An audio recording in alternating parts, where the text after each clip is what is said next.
I can I can keep listening. Probably every genre starts with some new technology that was possible, pop coming from radio or whatever. And so I think that one of the most impactful things that one can do in music, at least if you're, I don't think that writing songs individually, I'm going to change the world. I don't think that I have a story to tell. This is my story to tell, right? I don't think I have some heartfelt song to write to change America, to change people's whatever. That's not going to be my impact on art. But as a technological person, I think that this has a strong potential to create new scenes, create new genres, create something different. And that, I think, is what I'm most excited about, is just what creative people will do with these tools. Zach Evans helped found and is head of Harmonai, a stability AI research lab and online community. Stability AI is the world's leading open source artificial intelligence company. As an integral part of Stability AI, Harmonai is dedicated to creating open source generative audio models and pushing forward creative uses of generative AI in music production. Harmonai is by artists and for artists. Zach is a programmer and musician and is driven by the computational possibilities of the future of music and the belief that community is everything. Zach knows that generative AI is a nuclear bomb for the music industry, and his mission is to turn it into nuclear energy. He cares deeply about artistic freedom and the musicians, DJs, and producers that he's empowering with Harmonai. He leads with substance and is most excited about how people will use these tools beyond what he can imagine, and hopes people make music that's weirder and different from what exists today, pushing the boundaries of the technology. Zach's passion for community, music, and artistic freedom is infectious. He landed in a dream role, and his story is intertwined with the evolution of generative AI music. Today, you'll hear his story and how he went from being a Microsoft developer to becoming an EDM musician to now leading a dynamic team of artists and programmers to develop the next generation of AI music models. Dolly Parton and AI also came up, and you'll hear how Zach demystifies diffusion, shares his perspective on open source development, discusses the challenges to improve AI music models, and thoughtfully articulates his vision of AI technology empowering artists. Enjoy. But have you ever thought, what if this is all just a dream? Welcome to Creativity Squared. Discover how creatives are collaborating with artificial intelligence in your inbox, on YouTube, and on your preferred podcast platform. Hi, I'm Helen Todd, your host, and I'm so excited to have you join the weekly conversations I'm having with amazing pioneers in the space. The intention of these conversations is to ignite our collective imagination at the intersection of AI and creativity to envision a world where artists thrive. Zach, it is so nice to have you on the Creativity Squared show. Welcome. Thanks for having me. Happy to be here. Stoked to talk about some cool stuff today.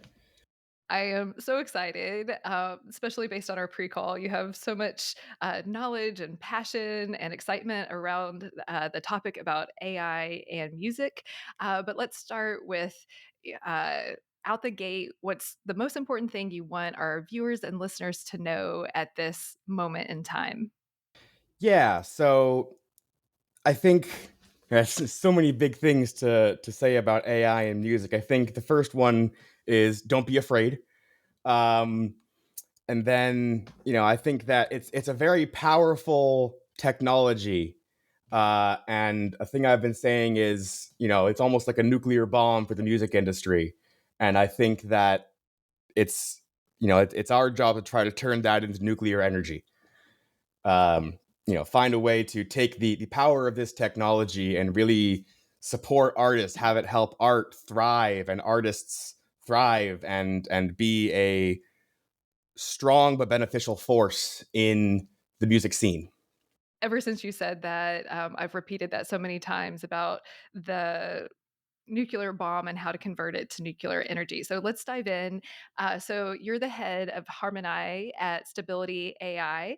And for those who don't know Stability AI, I know they're a major player in the AI space, but can you just kind of introduce our viewers to Stability Sure. AI first?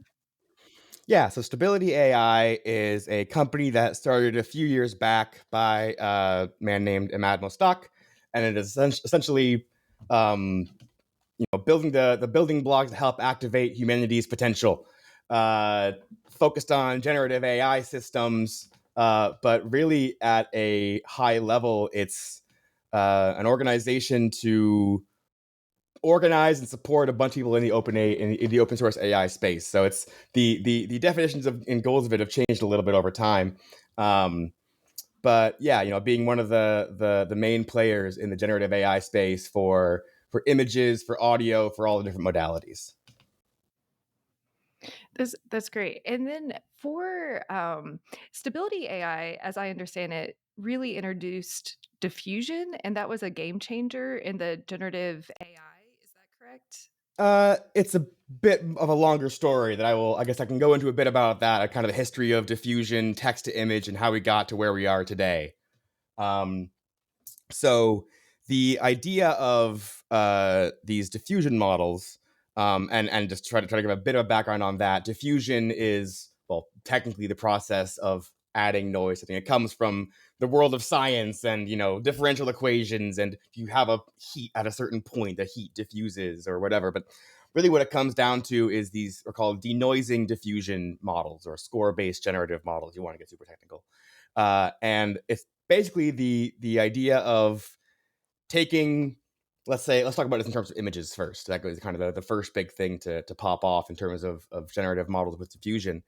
Um, the idea of being able to add noise to something and then remove the noise from it, but removing noise in a way that makes it something, as opposed to just, you know, we could remove noise from noise and get all one color or something. But the idea here is that it creates things by turning noise into signal.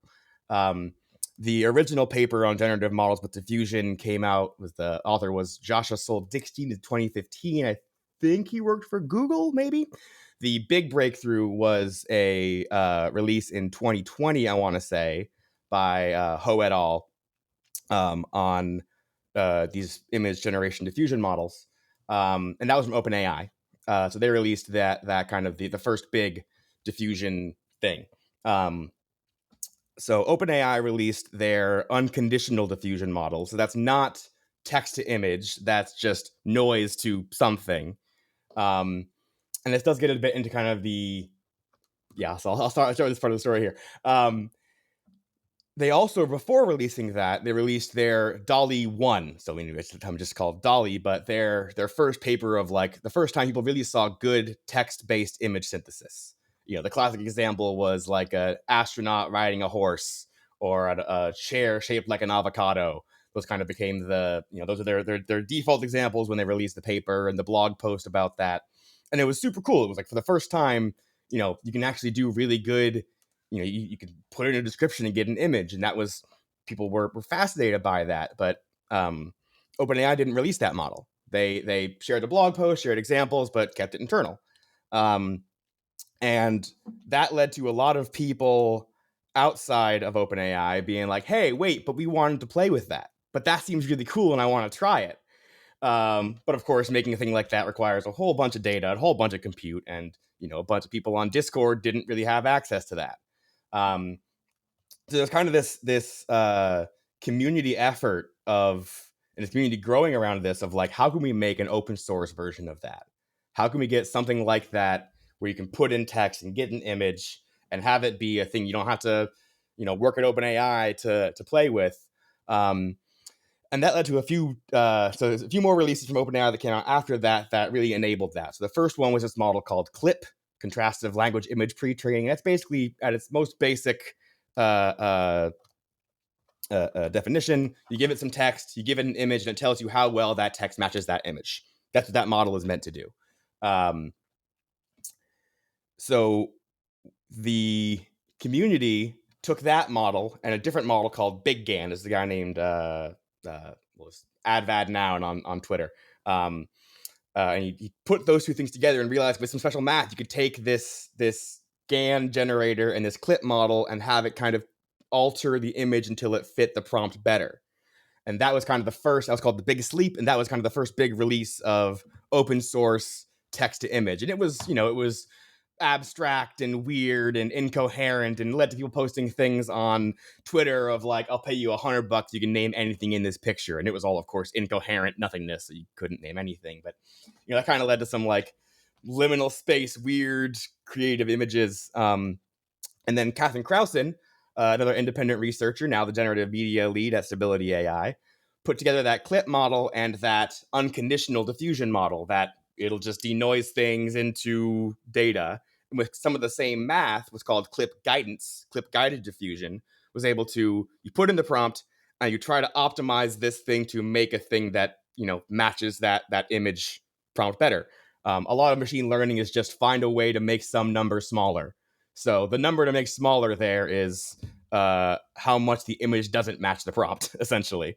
And so that led to the like a real explosion in growing communities on Discord and on Twitter of people using these Google Colab notebooks. Google Colab being a service Google provides that you can get access to really good high-end GPUs for a comparatively very low price. It's gotten more expensive over time as it's become more popular. GPUs are super expensive. To be able to use a thing like this, it was $2,000 to $4,000 for a good GPU, as opposed to $10 a month on Google Colab. Pretty easy decision to make there. So that led to this really big explosion of online communities of trying to make this better, trying to work in other kinds of math, other kinds of models to improve that. And that's kind of where I came into it. So that was the right, Catherine Krausen figuring out how to use these two OpenAI models to make text to image in the public. At the same time, of course, there were other research labs trying to find ways to do similar things with fewer resources. One of them was the lab at the University of Heidelberg, now it's LMU Munich. It's the computer vision comp viz group there put together a model called latent diffusion, which is instead of trying to noise and denoise raw images, which you would say in pixel space, you noise and denoise encodings of images where it's just less data, and you have some other model that can compress and expand images to make it easier to do stuff. That's the idea of latent diffusion there. And so essentially, and this I'll get into a bit more about Stability, but Stability supported essentially the next level of that model, and it became kind of a large a bunch of different groups working together on that. And Stability providing the compute, and some of the people at Stability working on some of the different parts, kind of a bunch of different communities coming together to make Stable Diffusion. With Stability providing a lot of the funding and compute for that.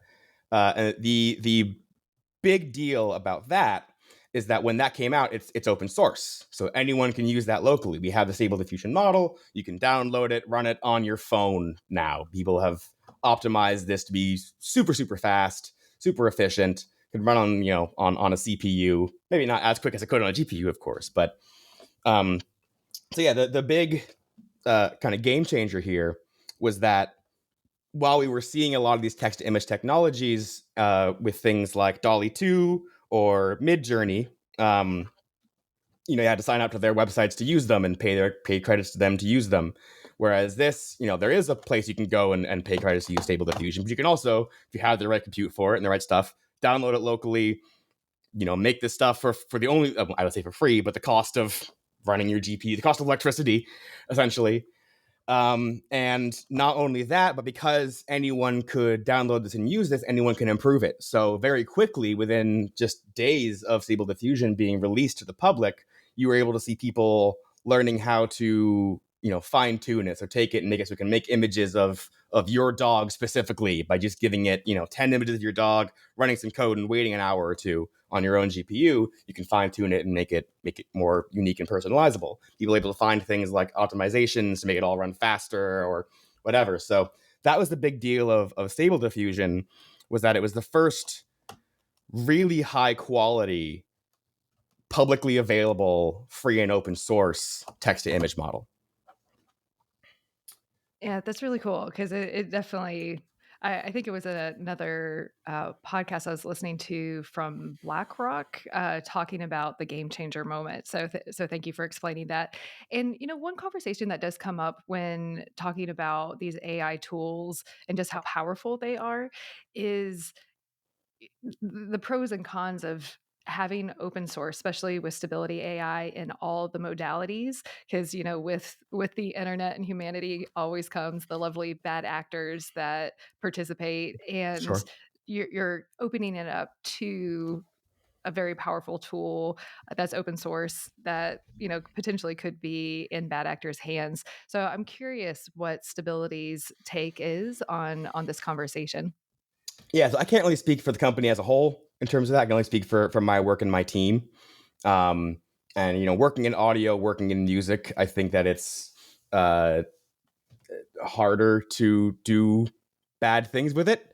You can make bad music, sure, but you can do that without AI. I think that there's always going to be that, trying to trying to adjust for that. And that requires a lot of pre-thought about what models can do and what you put out there. But I think at the end of the day, the alternative to that is the progression of these models is held and is specifically only guided by investments of large corporations. And particularly for creative tools, I think that's not a good and healthy thing for creativity and art in general, right? Like when DALL-E 2 first came out, this was right after the Russian invasion of Ukraine, so kind of a intense political atmosphere there, and they banned the word Ukraine from being put that into DALL-E 2, and not in like even political context, but like beautiful wheat fields in Ukraine. It's like, oh, you can't, Ukraine is too, you can't say that here. And so it's like, okay, well, that means that they have control over not only the service but expression. And so like I made a tweet back then of like kind of uh, if your art synthesis program won't let you make protest art, it's not for the people, right? And I mean, Yep. so if you don't have it open source and available to people, then all of the outputs and the expression are controlled by corporations, and their impetus is going to be keep it as banal and safe as possible, so that it doesn't blow up on Twitter of someone. It's more about PR than about enabling expression. And that's going to happen for any system that is behind a paywall, behind a service. And I'm not saying that they should allow anything to be done, because they are a company with PR, and same with Stability. We have our interfaces for creating things with Stable Diffusion, and we won't allow you to put in some words because we think that there's not really much good that can come from that. As well as doing some classification on the images and checking if it's NSFW, blurring them, whatever. But particularly, it is kind of a thing I like I think in general about creative tools like this. You need to give artists the freedom to be able to do what they want to do. I strongly believe in artistic freedom. And I think that trying to mitigate any possible negative output at the level of a service makes sense from a business perspective. But if that is the only way to access these tools, then that is incredibly limiting on just the future of creativity in this context. I mean, you can pick up a pencil, you can pick up a guitar, whatever. But as I want these to be useful tools for people to be able to express themselves or have fun or build a community or do whatever, I think it's important that it can be customizable. It can be, decentralized. I'm not like, a big everything should be decentralized. I'm not that big of a crypto person, but I am an artist and I do come from that community. And yeah, I think that's my long-winded answer there of yes, there are some bad things that one could do potentially with some of these models, but I think that the alternative is just gray corporate mess of all of these things. It all becomes just a toy and just a niche thing, or just to make just churn out corporate art or whatever. And I think it's just better for us to have, to give the individuals more power over what they do with these things. Yeah, I appreciate that perspective. One of the missions of this podcast, our Creativity Squared, is to envision a world where artists not only coexist with AI, but thrive. Right. And, I agree with you that thriving means artistic expression as well. And to a certain extent, I think from the lens or the lane of creativity, a lot of the ethical questions that we're dealing with AI, it is applied, but there's a lot of other applications outside of this lens too, where there might be bigger consequences as well, maybe. Yeah. Well, and I think that, and make sure I phrase this right. I think there's a different bar for responsibility and ethics between for-profit corporations and individual artists. And it's that's a complicated thing to navigate. But I think that's a good principle of like, I don't think I'm certainly not in any sort of position to tell artists what they should or should not do with their art. Yeah. So kind of going back to the same point here, but I think that's kind of key for what I do here is whatever we make, I want there to be a version of it that people can take and create how they want with it. Because, and this also ties to things where it's like you can have these models that are improving over time and get better quality outputs over time. But better quality is very subjective and personal and cultural, and music is subjective and personal and cultural. So I think that you need to have some sort of ability to personalize these models and their outputs. Because if if people are trying to make this better and better and better, that might be going further and further away from one individual person's taste. Yeah, well, I feel like this is a good segue into Harmonai, because it's by musicians for musicians in regards to music and AI. And you're the head of Harmonai.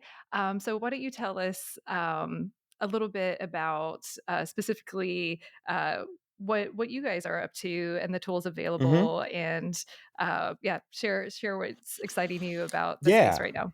So Harmonai is a Discord server, first and foremost. It's the name of the community. And the research lab, fully part of Stability AI, but also opening up to whoever wants to join the server and be a part of it.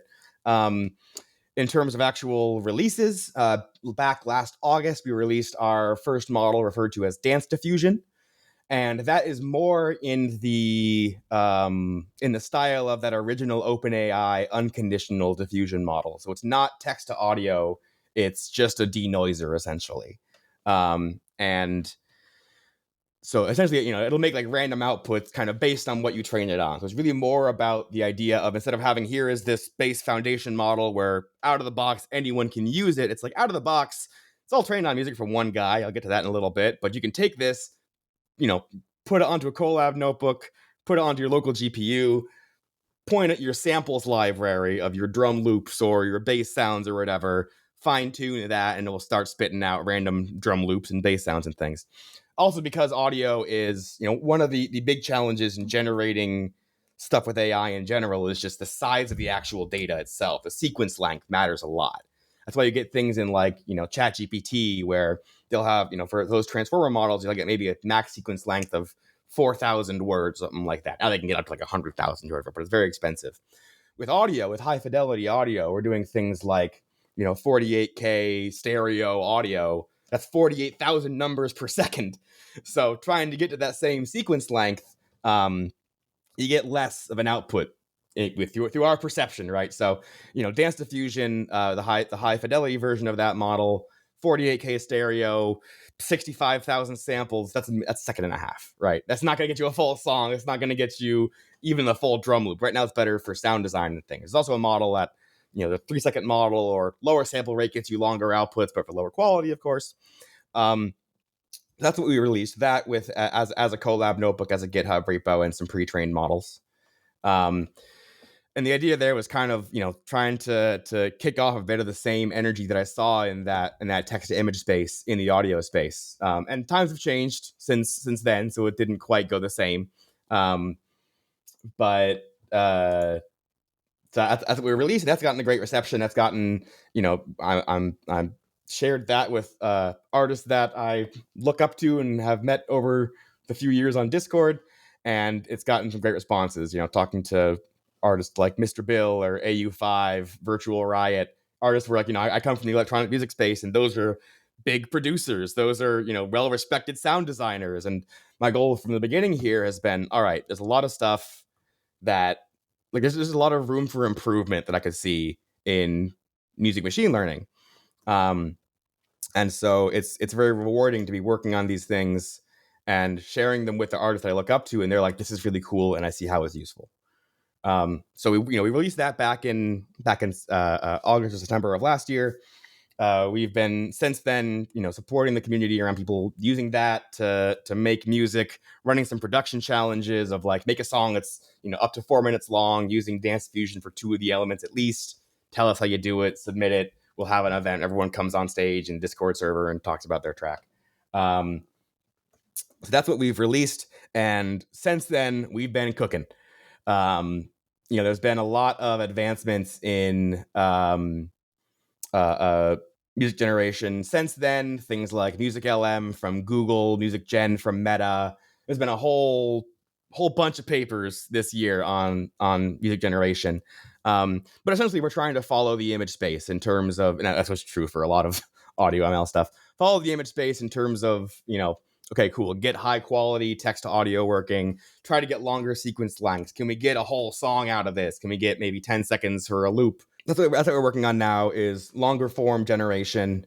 Working on supporting volunteer research projects, and hopefully more to share soon. Lots of teasers on what's to come. Well, in the opening, you did say you're sitting on a nuclear bomb and want to figure out how to turn that into nuclear energy. And can you expand on like what you mean by that, relative to the music industry, like what AI and how transformative it can be for the music Yeah. industry?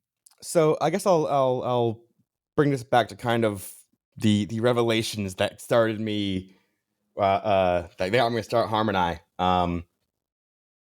And I guess I'll take this an opportunity to try to tell a bit more of the longer story and build up to Yeah, that. please do, because your story is so tied into Yeah, the and then evolution of music and AI. So I think yeah, that's great. and it all flows from one thing to the next. So I keep trying to start in the middle, and then I go backwards and forwards to jump around a lot.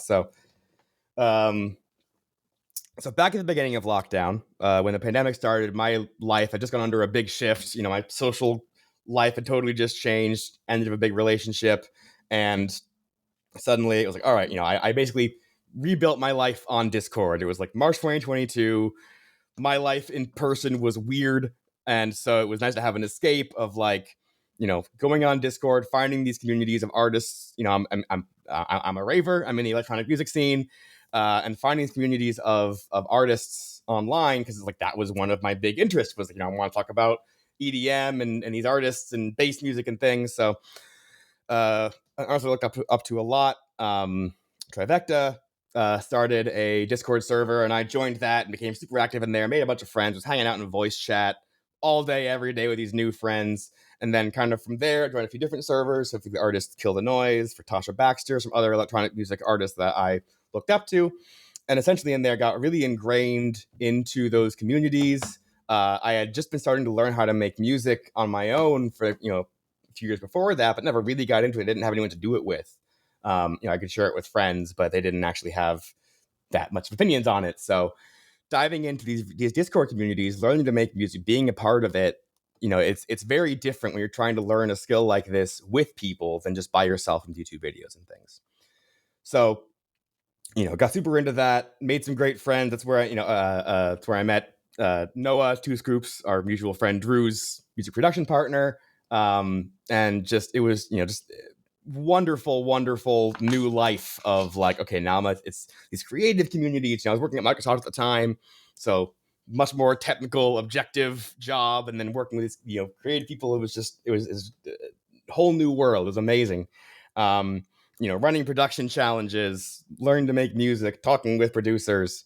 And around December of that year, 2020, there were some big AI releases like Jukebox from OpenAI, which was the first good high fidelity long form song generator using transformers language modeling stuff. And it took like a day to get a song length output. It took a really long time, but it was like, this is really cool. This is clearly something.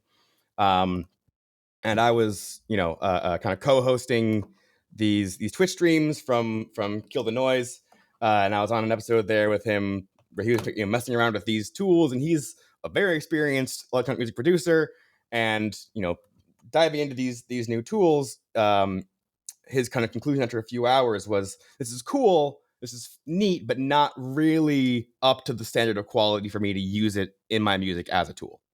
Um, and I was like, well, that's a thing to have as a goal. That's really neat. And so I, you know, took that opportunity to really start diving into machine learning. And I dabbled a bit before, here and there, but it was always like the code was too hard to read, or you needed more compute or whatever.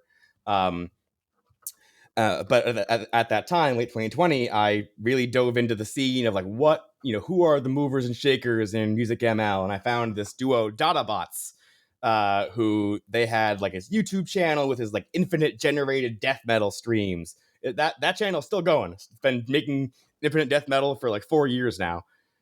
And you know, I found them on Twitter, and I found like this Jukebox Discord community, and I got really into the stuff. I found this new release DDSP by Google Magenta, which is their audio, you know, music ML team. You know, started talking to the Databots guys. CJ was the one I was talking to. These two guys, CJ and Zach, and you know, he was super great to talk to. Super. I was like, you know, I'm just diving into the space now. I want to be a part of it. I don't have like a PhD in this stuff.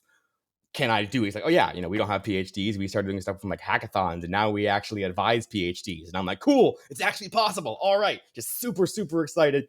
And he, you know, I'm like, how can I get more into this? And he was saying, well, this Saturday is actually the NeurIPS conference's workshop on machine learning and design. And I'm like, well, that's incredibly convenient. They're like, oh, the big ML design workshop is happening in 4 days. I'm like, well, that's perfect timing. Okay. So I went there, and I was, you know, I met some people that were some of the authors of the things that I had done.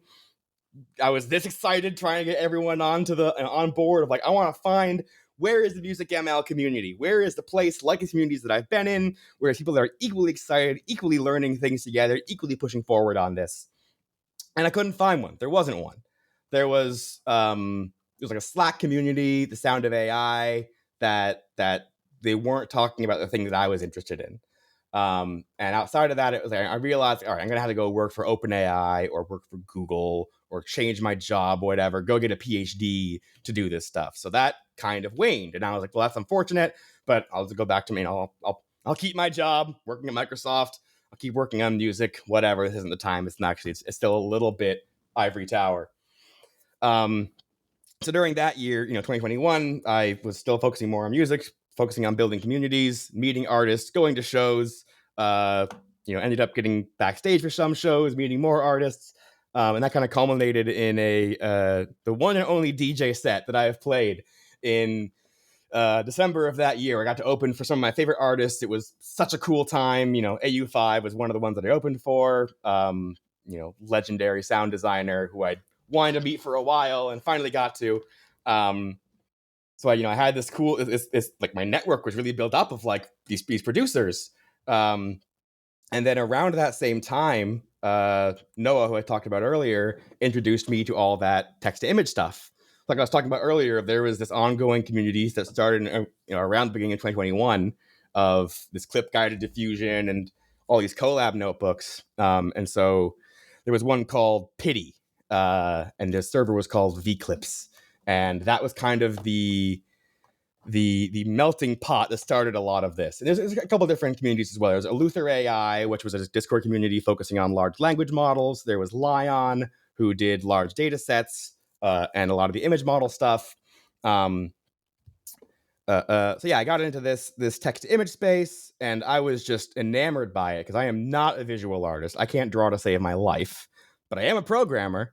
I am, I can dive into some code, and in these Colab notebooks, you have all the nice little interface things. You can double click, and you get the actual code itself. You can change it, manipulate that, figure out how it works. Try to change code without breaking it too bad. And so I was actually able to get a bit of an intuition on how this stuff works, diving into the code, being able to change it, make it better. Found this new notebook someone made called Disco Diffusion, and that was taking that same text to image thing, but using some special tricks to turn it into animation. And so that was, if you zoom in on a picture, you get some like zoom in artifacts, right? But if you then noise it and denoise it a little bit with these diffusion models, it gets rid of the artifacts, makes new details. So keep doing that over and over again, you get kind of a fake infinite zoom effect. And it was just cool animations. And it was like, this would be great for like music videos. Like I got a bunch of friends who make music and are DJs and producers, but they don't have a whole lot of art assets, or, it's hard for them to get stuff for a music video or whatever. So I used that, and I was making audio reactive videos for friends. And so I got really into that. I got into the dev team for Disco Diffusion. And this is all the time still just me messing around. I was seeing this as like I'm messing around in the DAW for making music. Here I'm messing around in Colab to mess around and make some fun art stuff. And I think a really important part about that was the community. And that's the thing I really want to drive in general for this stuff is community is everything. Art can be, I've thought about a lot, is like art can be a lot of things. Art as commodity, art as expression, art as community, art as comedy. And I think that was really what spoke to me the most, and what I really loved about the AI art community at the time, and still now, but particularly then. A lot of the vitriol that there is now wasn't around then because it was still kind of niche. People didn't know about it as much.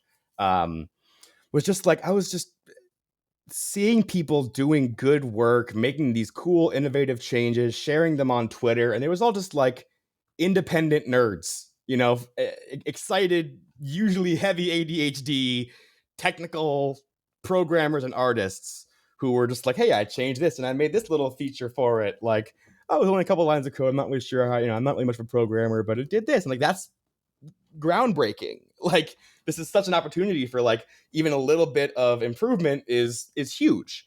So I was as part of that community. Imad Mostak was part of it. So the founder of Stability AI, he was one of the many people that was just kind of a regular in these communities. He was a known person in the Eleuther AI community. And again, I was working on the Disco Diffusion stuff. And then Noah, again, started doing a music video based on that, and talked to one of the guys that was building it, Gandamu. He brought me into that. That was how I met Gandamu, one of the other authors of Disco Diffusion.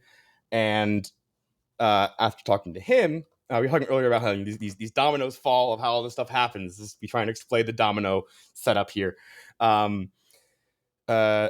He was, I was sharing kind of the research that I was doing, getting into some like in painting stuff, some, improvements. Cause like I was making music videos, but it took like 5-10 minutes per frame to render. So I would try to make a 10-second video at 15 FPS, and 12 hours later would get my result and it was misaligned. So I'm like, okay, gotta do that again. Like, this is not working. I'm going to get more bang for my buck if I learn how to make this stuff run faster. So I had seen Catherine Krausen, who her name was at the top of all these Colab notebooks. She was kind of like the big brain in the space. And I'm like, I want to make this faster. I see her posting on Twitter of these performance improvements for this different model. I'm going to just message her and ask her, like, how do you do that? Like, can I feeling like a little bit nervous of like talking to the person who I don't see her talking around much, but she's like the oracle in this space, so it seems. But I'm like, okay, but I've been on Discord servers for the last few years DMing artists I look up to. People are just people, and I should do that. And so I did, and she was very kind and very helpful. I learned a whole bunch from her, and trying to not rely too much on someone else, try to stay on, because I don't need her help eventually learning things. And so, yeah, I was like, at this point, pretty deep into doing research. And Gandamu said to me, hey, like, you're doing actual practical research. You should talk to Imad, who is giving out access to A100 people doing research. My first thought was, research? I'm just playing. I'm making art. Oh, this is research because it's code and it's new, and so that's technically research, which was like a huge like glass shattering, world breaking thing for me, where I realized that like how much of like these super technical musicians that I'm friends with working every day, and these really the look ahead milliseconds for a compressor to make your kicks stronger, like they're also doing research. You just don't call it that, you call it music production or whatever, but like they're doing postgraduate DSP work. But whatever. So I'm realizing that, all right, well, okay, this is research, cool, I should move forward with this. This is really fun. Maybe I can have a job with this. Maybe this is better than my current job. And so I ended up in a conversation with Imad, and he basically offered to support me doing this. At the time, this is kind of what how Stability AI started. They had been doing some stuff in their office in London for about a year before that, but in terms of like expanding it to Discord, it was essentially Imad going around and seeing who were the people who were really making stuff happen and saying, what do you need to keep doing that? Do you need compute? Do you need do you need resources or time? And I'm like, I need both, because I am losing sleep by having my full-time job and then well, I'd say coming home, I was working from home, and then doing my full-time job and then staying up until 2 a.m. and working on this AI stuff. So yes, I need time. I need an actual job. And I took off March from my job at Microsoft and started building communities. Basically, Imad was saying like, all right, you need to build tech, build community, and go for it. And I'm just sitting here like, all right, I will. At the time I was still working on the image stuff, but I was like, by the way, my real passion is music. That's what I actually like doing. And he's like, cool. And eventually I was working on some in painting thing for images, and realized that the same technology could be used to make like infinite drum loops, or to help with modifying samples instead of images. And like, oh wait, this is way cooler. And I know way more about this stuff, the technology. The image stuff was getting into like 3D video, which is not my space, nothing I was really motivated to learn about. And I realized like, wait, what am I doing? I should be working on the audio version of all of this stuff. That will help my friends. That will help me make music. That will be really neat. And it's really underexplored. And a lot of the people that are doing audio ML right now don't have the same bar for quality that I do. A lot of it is like 16K mono piano music. And part of that's because that's, there's a lot of available data for that, and it's easier because it's lower sample rate, smaller sequence lengths, whatever. Or things in like the MIDI space, doing symbolic generation, generate MIDI and then run that through whatever VST preset thing, which I thought was fine, but pretty well explored. And I was more interested in this Databot stuff of like raw generation, like, how can it apply to sound design? So at this point, I was like, all right, okay, I need to find who was doing this stuff for music and join them. And, like I had done a year before, I looked around and tried to find, all right, where is, like, this must exist now. And looking around at Luther AI, there was nothing for audio. Looking around at Lion, there was one channel for, like, audio data sets, which was largely speech. And I'm like, all right, I think I'm the one who's going to make this. And I'm like, all right, I'm actually, kind of like looking at my position, I'm like, I've got a huge network of top of the line producers. I'm good at creating Discord servers and good communities. I've got the mathematical and technical knowledge to start executing on creating this stuff. And I've got a person saying he will give me all the compute and money I need to do that. So I'm like, this is not opportunity knocking. It's not opportunity knocking. It's opportunity breaking down my door with a bulldozer, right? This is like, if I don't go with this is the most laid out on a platter, like, hey, do this. Whereas, like, if I just looked at this this is and the went, universe being like, Zach, yeah, here, exactly, go. here, Like, talk do about something. manifesting. This is Right. like where you are exactly supposed to be, and I love this Exactly. so Right much. place, right time, right network, right knowledge set. And I was like, if I am not an entrepreneur. I've always been adverse to startups. I worked at Microsoft, very stable job, even if it wasn't the most fulfilling. It was still, I had a good team and I was doing good work and I liked it. But I was like, this is my calling. This is my first time I've felt something greater than me, that I actually have the ability to go and like change. So I'm like, all right, this is my life now. This is what I do. So I started the Harmonai community. Then it was a private server as I tried to build it up. And reached out to the guys that I had met a few years before. Actually by habit. So I wanted to reach out to the Databots guys and help help them, because on their FAQ on their website, which is a great FAQ, you should totally go read it. Talking about how, like, hey, if we have ideas of things we could do, we just need more money for it. We need more compute for it. If you've got a bunch of money and a bunch of compute and want to help us, reach out. And I'm like, I do have that. That's I, me. I love it. It's just like music nerds in a candy Right. shop. It's like, let's go play. I love it Yeah, so much. exactly. And so that was essentially my March and April 2021, 2022. Time is weird. Was like, all right, I felt like, Danny Ocean, gotta go put a team together. It's basically Imad being like, all right, go build your team. What are you gonna do? You're in charge of this. Go. And I'm like, okay. So I'm like, cold DMing people on Twitter, on finding people on GitHub who have some cool stuff that they're doing. Being like, hey, I've got this, basically it felt weird just being like, you want to join my Discord server? Messaging them on Twitter or whatever. I'm like, look, we've actually got a lot of compute and we're going to be doing cool things. I promise, I swear. Just join, check it out. And so I hit up DataBots again, and I don't think I got a response from them. But then I was in the Midjourney server, and this is while it was still in the beta. Ahmad was supporting that as well. It was all kind of part of the same community. A lot of the developers on that came from the same communities that started a lot of the other research. So that kind of splintered off from the same pool of people. Like the Somnai, the guy who made Disco Diffusion, ended up going to work for Midjourney. He's one of their developers.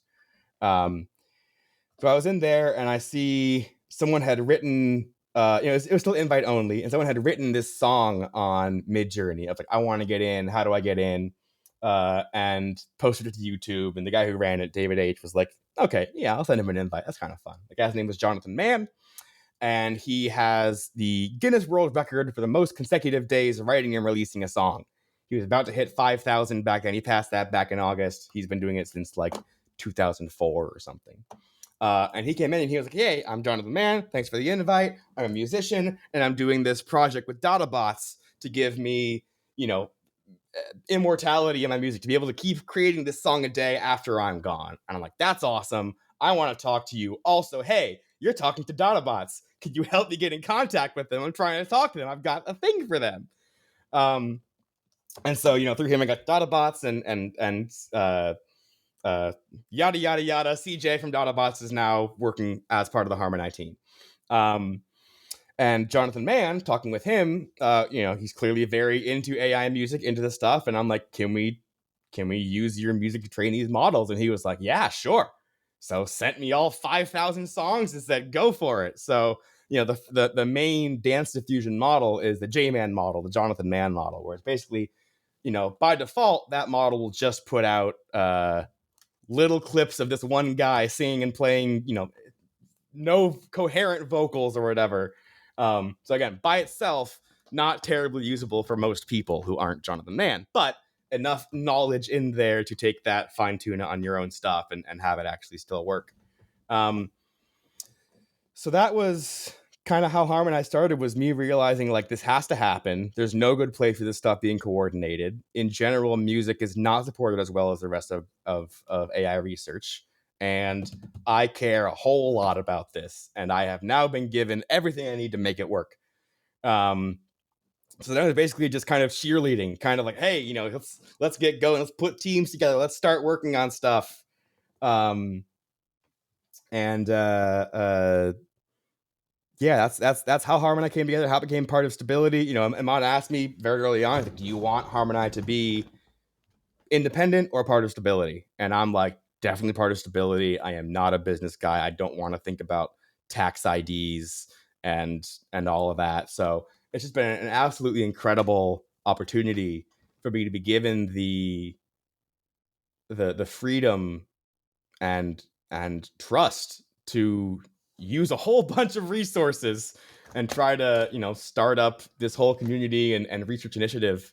And that's really what Stability has been for me, is find people who can actually do the stuff, and enable them. Find people in the community who are just the actual ones who will go and do the work and have good ideas and execute on them, and support them to be able to push forward this whole space. I love that so much. And you did mention like how small of a community the music AI world is, and we you mentioned Drew, so shout out to Drew. He's actually helping produce the show today and is part of the Play audio team. And I didn't realize that we had overlap with DataBots because Harry Yeff, also known as Reaps One, was the first guest on Creativity Squared. Yeah. So I love how. Yeah, small the community is and the Yep. overlap and how we even came to our conversation. Um, well, and I kind of want to go back to, and I just like love your passion. It just comes out so much. But I want to go back to the question of kind of the nuclear bomb that we're sitting on because Right. Yeah, that's what I was building back up to. Thank you. I'm like, I know I'm gonna forget the actual question. Nuclear bomb. So I went a bit forward to the point I wanted to get at, which is basically when I started but realizing what was possible here. Sorry, is there more that yeah, can no. I was go just on gonna there? say, well, I feel like the whole divergence like really set up like why you're so well equipped to answer this question. Like Yeah. you helped like found and create Harmonai, and you're so immersed into the community. So you like out of anyone like from the seat where Yeah. you're So sitting, tell us more about what so you mean by that nuclear bomb. yeah, the background there is also to show like kind of where I come from in terms of like my community is the producers, the DJs, the musicians who are touring the country and still making no money, right? Um, and so I realized, while I was kind of when I realized the same specifically applied to audio, I was like, this is going to be awesome and really fun tools. We can get to where Jukebox was supposed to be and make what we want.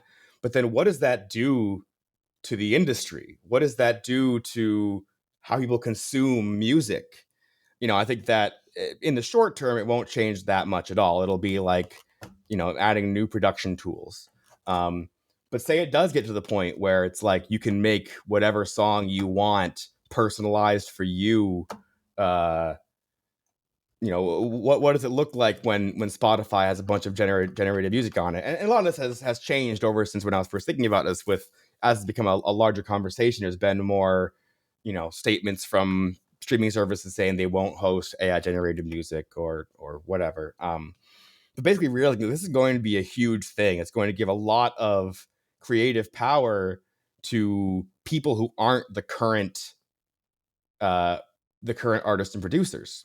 And at a high level, I'm in favor of that. Not the just reduction of power of current producers, but there being more artists, there being more people who are able to uh, express themselves or get out what they want in terms of audio. Um, but what will this do in terms of the value of music and all of that? Like, what does this do in terms of streaming revenues for people? And I don't have any answers on that. I have no idea, but it seems like, okay, in the most, naive way of doing this, um, I don't think that by default, it, I think it takes extra care and thought to think about how does this help current artists and enable other people to be artists. And so instead of, I guess the nuclear bomb in this case is anyone can make anything. So why would I listen to your music? And there's plenty of answers to that. That's not, I don't think, any sort of. I mean, I think that the kind of counter to that is, when was music popularity ever about the music? you know, it's not about the actual artifact you put out or the end result. There's no correlation really between, after a certain point, between subjective quality and fame and fortune. It's all business at that point. Marketing, branding, whatever. Um, but the nuclear energy I see as like now artists are able to get out their ideas more easily. There's an increase in overall like the diversity of sounds and diversity of genres, the exploration of music at whatever length. That I see as like just a whole lot of empowerment of more people are able to make more stuff better. So now I was talking to an artist like talking to Mr. Bill, who is a producer I look up to a lot, really technical producer. and kind of sharing him some stuff I've been working on. And he was saying, this is great because I want to be able to speed up my process of making Mr. Bill music so that my fans have more Mr. Bill music to enjoy. And I'm like, there you go. That's what I want to hear. That's the goal, right? Is like the artists can take these tools and supercharge their own workflows, make new things they couldn't before, get inspiration, help with writer's block, um, and empower them to do more in whatever aspect they want. I don't think any of this is prescriptive in terms of every artist should do X and that will make you better because Y. People are different. Artists are different. But that, as I see as kind of the the difference is how much do you work artists into the process. I think looking at the like if you did this, let's take straw man big company. I don't want to name an individual company because they're all doing actually pretty good work right now. But take Strongman Big Corporation. If they controlled the entire production of AI generated music and all of the profits and all of the whole ecosystem, then that could be great for them and their bottom line, but possibly not great for the artistic community. And this kind of comes back to the original thing I was saying about, if there is all of the control by large corporations, it won't necessarily lend itself to, uh, uh, it'll be more corporate, whatever effects that'll have. And so I think the nuclear energy there is everyone being able to have access to these tools and using them in the ways that they see fit and that they think will help them achieve their goals. It's like the democratization of creativity applied to Yeah. music. Yeah. Well, and one thing that you had said too is, how I was also thinking about it is that these tools are going to open up not only access to more diverse voices being able to make music, but that they'll be able to make almost any sound possible or make any type of music. So I was wondering if you could kind of expand on that side of the equation too. Like what are the tools Yeah. that these artists are getting to play with related to music and AI? So let's assume it's something that's similar to Stable Diffusion, right? Where you've got some sort of text prompting, text to audio. Let's take it in that context. Um,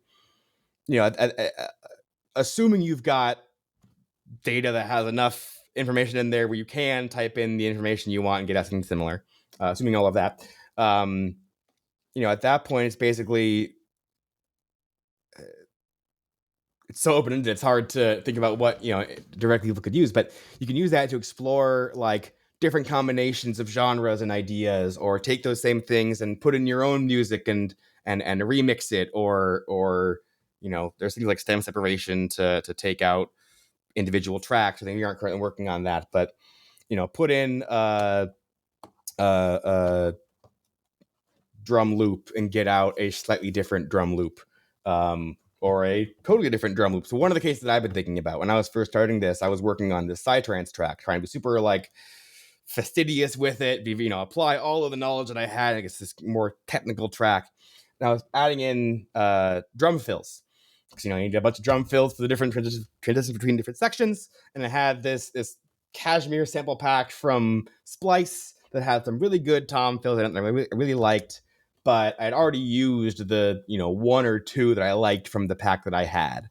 And I'm like, all right, how can I get more drum fills? I'm like, all right, I could either go on Splice or whatever and find more tom fills, hope they aren't completely tonally different from the ones that I have. I could learn how to record drums and make my own. Yeah, that's not going to happen. I can chop up these fills and try to make them a little bit different, which I tried, but it made it worse, right? It wasn't the same thing. At the same time, I'm working with Disco Diffusion where I can put in an init image, noise and denoise, and get a variation on that image. And I'm like, that's what I need. I need a thing where I can put in my drum fills and get variations on that, get slightly different drum fills that still semantically do the same thing, rhythmically do the same thing, but aren't the same sound 4 times in my song. So that's one of those cases is variations on sounds, as well as things like interpolations. So you can actually do that in Dance Diffusion already without having to have text prompting. Is give it 2 sounds and find what is between those 2 sounds in some sort of semantic space that it's going through. Yeah, so I mean, and then things like sound design, can you type in Skrillex growl bass and get out some cool FM sounding bass. I'm a big fan of the idea of having some bass model for that, but then fine tune that on your library. So one of the use cases I think about a lot is the musician who's been working on music for 15 years and they've got a terabyte hard drive of samples and they never use most of it because they don't go into the library that much. But giving them, the option to say, here is some base model on your computer, point this program at that root folder for your samples, hit go, and you will now have this explorable version of your own library. And, one of the things that CJ talks about when he gives his talk as Databots, he'll give research talks and things at conferences. He'll show this picture of of space, like the Hubble Deep Field with all the different galaxies, and say these visible galaxies are the points right now in music, the songs that currently exist. We want to explore the spaces in between them. So the question, that I think is what excites me the most about a lot of this technology, is using it as exploration, creating a map of music and saying where are the holes and what would be there. I see a lot of creativity. It's kind of thing I was thinking about before in the context of artists who will really specifically try to copy, one artist's sound for their outputs or whatever. And I say it's not about necessarily, don't copy one artist. It's not necessarily about having a sound that is totally unique. It's more like find 10 different artists you like, combine them, and that's you. We're all influenced by things that we listen to and things that we like. No art is created in an absolute vacuum. And I'm really interested in seeing what that looks like computationally. What does that look like mathematically? What does that look like when it's not someone thinking, what can the computer do? I'm fascinated by, this concept of can these models learn some abstraction of music theory that is different from what we learn. It's different, it's not specifically Western music theory or Eastern music theory. It's what is the actual, it'll learn something else, right? And then being able to explore that kind of mind model of creativity and exploring that space is what really interests me. I think in general with these tools, one of the things I try to push is that it's already currently possible to automate the entire process of songwriting. Not necessarily for a great chart-topping hit, but I could go, into GarageBand, pull together some loops that have the same name, go grab an acapella in the same key, put it over there, run it through automated mixing and mastering stuff, and put it on Spotify, right? Will I become popular and have a fan base? Probably not from doing that, but you still can. But people don't do that because as an artist, you want to have some sort of impact on your work. You want to feel like it is yours. You want to be able to impart something of yourself into that work. But what that something is different for everybody. There are plenty of people where songwriting is their favorite part, but they don't want to do mixing and mastering or recording or whatever. Plenty of people who it's like songwriting is whatever. I'm much more interested in the fine touches of the timbre of the sounds and the final mix down or whatever. And I think that it's important in general, regardless of AI or not, to find out what parts of the workflow of creativity do you like and want to throw yourself into, and which parts do you see as a rote and you want to automate to get yourself to the parts that you still like. And I think that in general, that is my goal with these tools. That in terms of creativity and art and tools for artists, I'm going to make no claim that this is going to change everything and you got to use this or you're going to fall behind. I think that's just obnoxious when people say stuff like that. This is a new tool like the synthesizer, like the guitar amplifier, like the 808 drum machine that will be what you make of it. And I think that's kind of my point to artists in terms of what is the point of this? It's the point is what you want to do with it. You don't have to use these tools. They might not be, I for someone who their favorite thing is songwriting and then playing acoustic guitar and singing an open mic, I don't have a whole lot for them right now. But maybe I do. Maybe if they can put in, nice happy acoustic guitar song and get some inspiration on what chords to play or whatever, then that's great. But yeah, I think that, I try not to bring in too much hype or FOMO. I think that's not productive in a creative space like this. I try to lead with substance and be like, here's this new tool. Go use it in ways I wouldn't think of. I'm really excited by people taking this technology and using it, quote unquote, wrong, right? Using it in ways that I wouldn't expect. If it would be hubris for me to think that I could predict what these tools will be used for. But historically, the big changes in new genres and new scenes in music very frequently come from advancements in technology. So if you look at things like the digital sampler allowing, sampling in hip hop, the DJ Cool Herc at a pool party or wherever he was, hooking up two turntables and scratching and mixing things and inventing DJing is not the intended use of record players. The 808 kick, the 808, and the 303 resonance knobs being so widely abused, auto tune being turned all the way down to zero and creating that, creating T-Pain's career and the whole SoundCloud rap scene. Heavy metal coming from advancements in amplifiers and guitars. So I can keep listening. Probably every genre starts with some new technology that was possible. Pop coming from radio or whatever.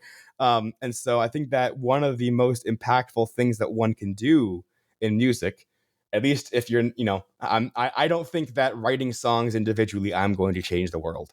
I don't think that I have a story to tell. This is my story to tell, right?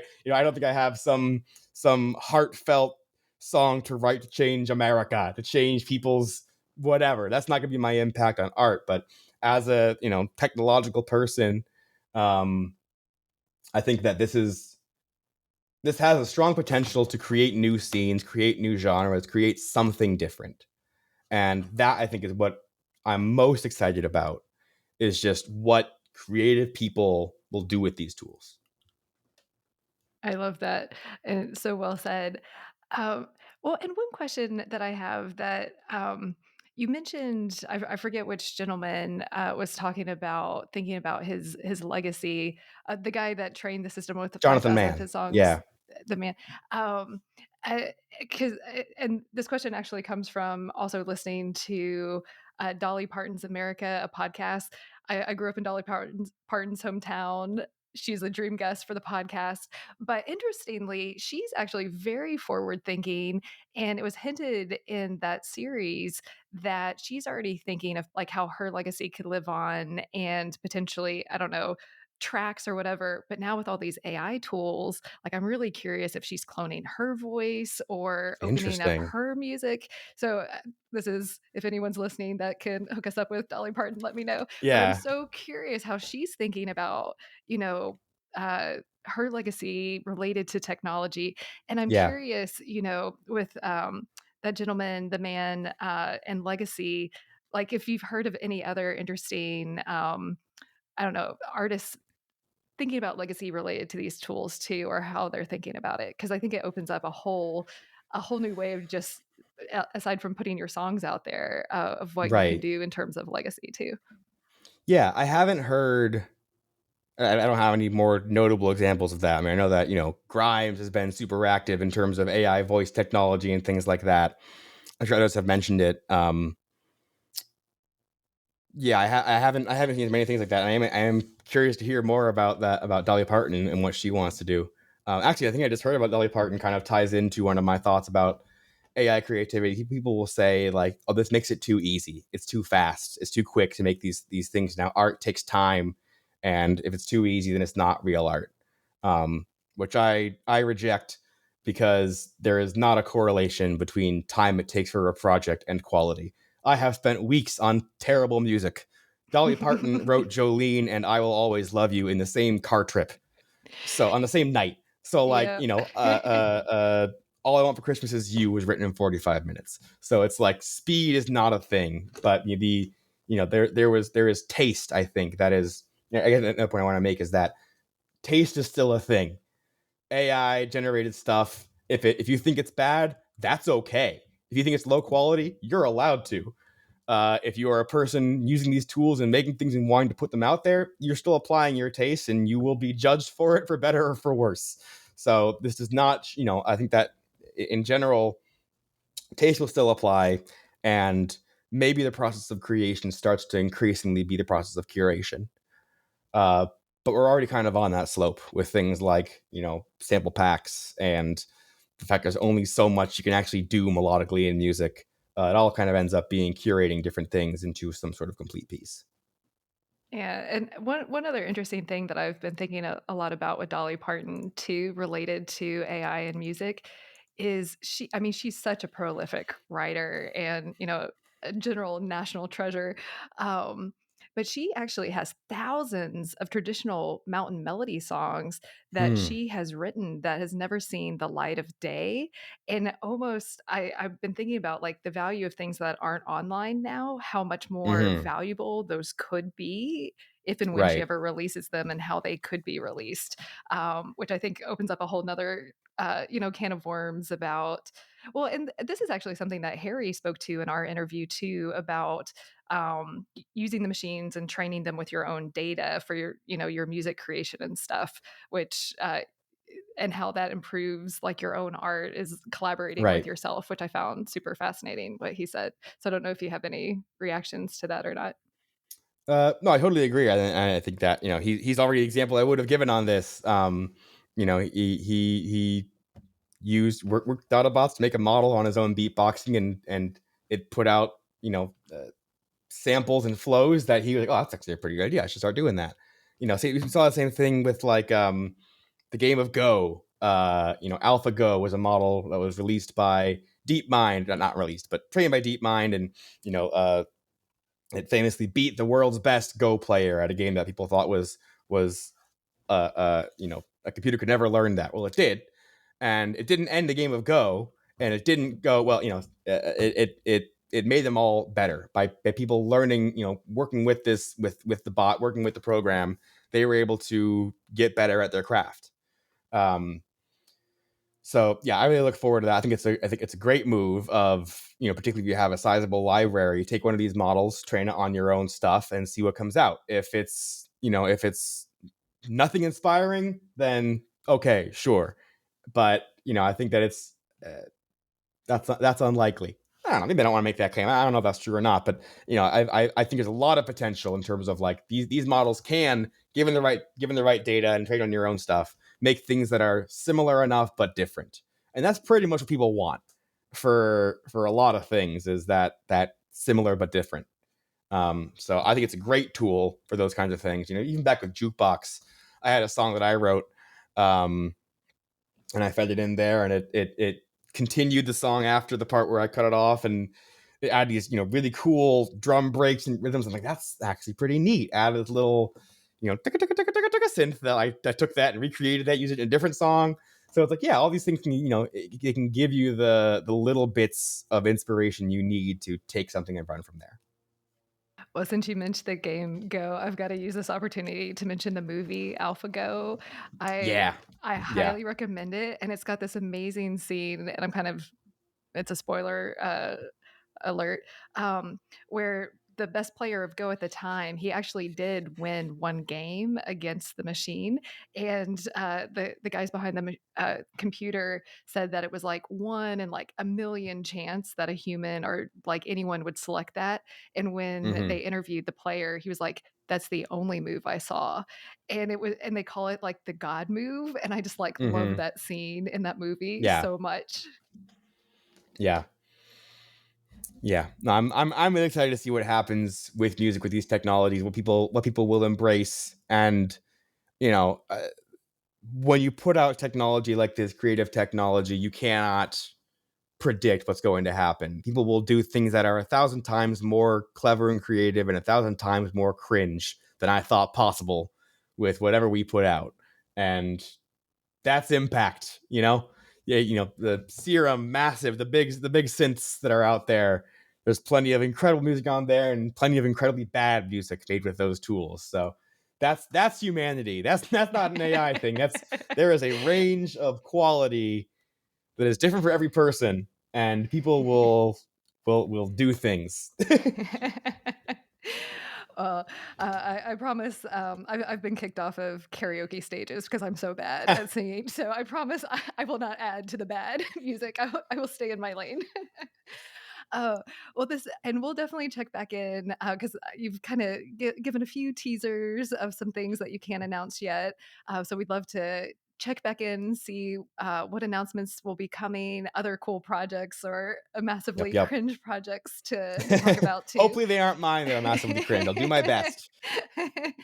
Oh, well, before we sign off, we always like to do kind of wishes or predictions or, any final thoughts that you'd like to let everyone know before signing off.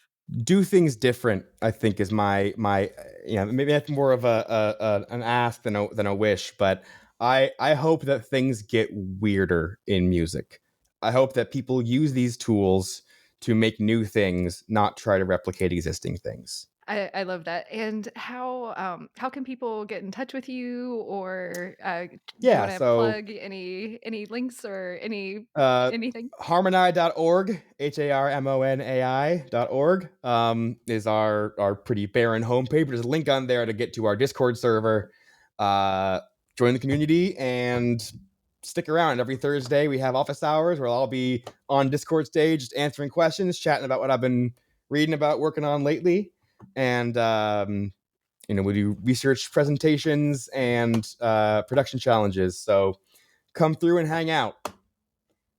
Amazing. Well, Drew, who's producing this, thank you for putting us in touch. Zach, it has been an absolute pleasure. I know I've learned so much from you, and I know all of our listeners and viewers are too. So thank you so much for your time and for leading the charge on the anti big company creativity in music and AI. We need more people like you in the space. Well, I need more people like the community and you. So this is all. I see it as all of us together. I'm appreciate it, and I'm happy to come on, and this is all of us working together to make sure this stays cool. Yep, I love that. Well, here's to staying cool. Thank you for spending some time with us today. We're just getting started and would love your support. Subscribe to Creativity Squared on your preferred podcast platform and leave a review. It really helps. And I'd love to hear your feedback. What topics are you thinking about and want to dive into more? I invite you to visit creativitysquared.com to let me know.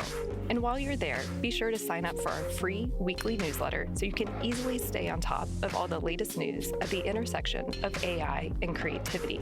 Because it's so important to support artists, 10% of all revenue Creativity Squared generates will go to ArtsWave, a nationally recognized nonprofit that supports over 100 arts organizations. Become a premium newsletter subscriber or leave a tip on the website to support this project and ArtsWave. And premium newsletter subscribers will receive NFTs of episode cover art and more extras to say thank you for helping bring my dream to life. And a big, big thank you to everyone who's offered their time, energy, and encouragement and support so far. I really appreciate it from the bottom of my heart. This show is produced and made possible by the team at Play Audio Agency. Until next week, keep creating.